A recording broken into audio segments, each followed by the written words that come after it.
गंदम की मार्केट इस टाइम पूरे पंजाब में डाउन हो चुकी है। अब सिंध साइड पर भी और पंजाब साइड में भी आज मंदी के रुझान में देखी गंदम की कीमतें, मकई की कीमतों में तेज, जबकि पुरानी मूंजी के रेट भी जबरदस्त तेजी। और तिल के हवाले से बात करें तो तिल के रेट भी इस टाइम नाजुक हालात। अस्सलाम वालेकुम दोस्तों, आप देख रहे हैं हमारा यूट्यूब चैनल 4K पॉइंट। उम्मीद करता हूँ भाई सब खैरियत होंगे। जो दोस्त चैनल पर नए वो चैनल को लाजमी सब्सक्राइब कर लें, वीडियो लगे तो लाइक कर दें। तो सबसे पहले बात करते हैं सिंध मार्केट की। तो कराची लोकल मार्केट 7100 से लेकर 7150, जबकि कराची पंजाब मार्केट 7000 रुपए तक 102 किलो की मार्केट।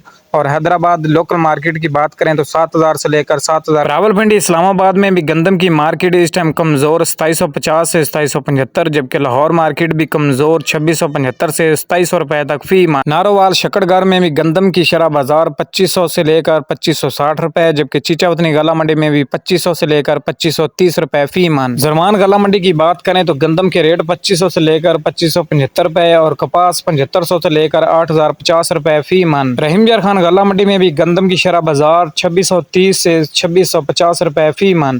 और अब बात करते हैं पाकपतन में आज अजनास के क्या रेट्स रहे। मूंजी के रेट्स की बात करें तो 1509 नया माल 3000 से लेकर 3350 रुपए फी मन।